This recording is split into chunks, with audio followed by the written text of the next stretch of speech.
have been so cool if I didn't scrape my freaking tail. Oh my god, dude.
Okay guys, right now I'm at Cinemagic. I'm gonna be getting a quick session in on this rail right here. I brought it from my house in my brand new car. It's not actually new, it's used, but it's new to me and I like it. So after that, I'm going to be doing a tutorial from a beginner's perspective on how to frontside 180. I'm pretty not beginner at them anymore, so I'll try to like remember what exactly it was that I was doing when I was a beginner to first learn those. So because this is a trick I've had for so long and I've been good at for a long time now, it's gonna be a little bit harder for me to really think back to what it was to not be good at this trick. So yeah, let's just get warmed up and start session.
First, before I'm gonna be able to land that, I gotta learn how to ollie out of a manual, which I don't have, because I was really hoping to get that trick today. I was thinking about it, I was like, yeah, that's what I'm gonna do, but I just don't think it's realistic.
Okay, this is going to be the section of the video where I'm going to go over how I learned frontside 180s and how I viewed them when I was learning them, so it's from a beginner's perspective. Frontside 180s took a little bit of time for me to get. I'm not like the naturally skilled type of person that could just try a trick and do it.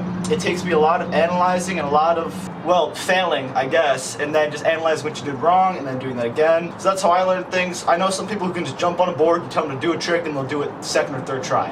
I'm not one of those people, so I'm going to be walking you through the steps that I took to get to frontside 180s. I don't think that it's going to be a surprise when I tell you that all these are a necessity when learning frontside 180s. You have to have them down pretty good, or at least kind of good. So how this trick works is you want to rotate your shoulders around so your legs and your feet will follow. Very good practice step for this would be learning to body varial. It's just like you hop a little bit, rotate 180, and learn to land in that 180 position. I get that it can be a little bit scary at first because you feel like you might slip out, but learning to jump and land and roll away fakie might actually really help you, and it actually really helped me because I was landing on the board and the board was shooting out from underneath me. So once I got it through my head that a body varial was the way that I wanted to land in my frontside 180, I was able to land a lot easier. Another huge thing that I find a lot of beginners messing up on is their foot positioning. Most beginners put their feet like right here where they learned to ollie. When I tried doing this, it never went well. I could never land a frontside 180 like this, and I still can't land one like this because they're just a lot harder this way. So what I would recommend doing is putting one foot here and one foot here. But normally I just cover these second two bolts right there. So from here you're gonna want to scoop the board like that, open up, and as you pop, the board will swing around and you'll land like that. I'm just gonna show you guys what it looks like. It's kind of hard to explain what it is when I'm actually on the board and can't really do the trick.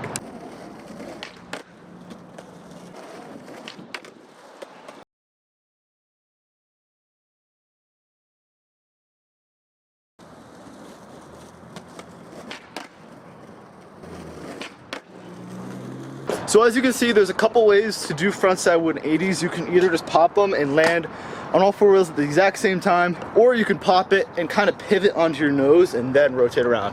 Now the pop is also something that I found a little tricky too, but after putting a little bit of time and effort into it, I was able to figure it out.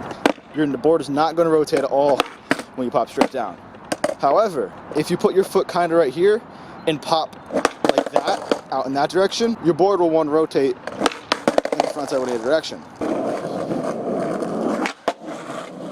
One of those tricks you can actually get away with not popping and just throwing your shoulders around super fast and kind of pushing your board that way. So if it'll help you to learn it like that and then just add the pop in later, by all means do that too.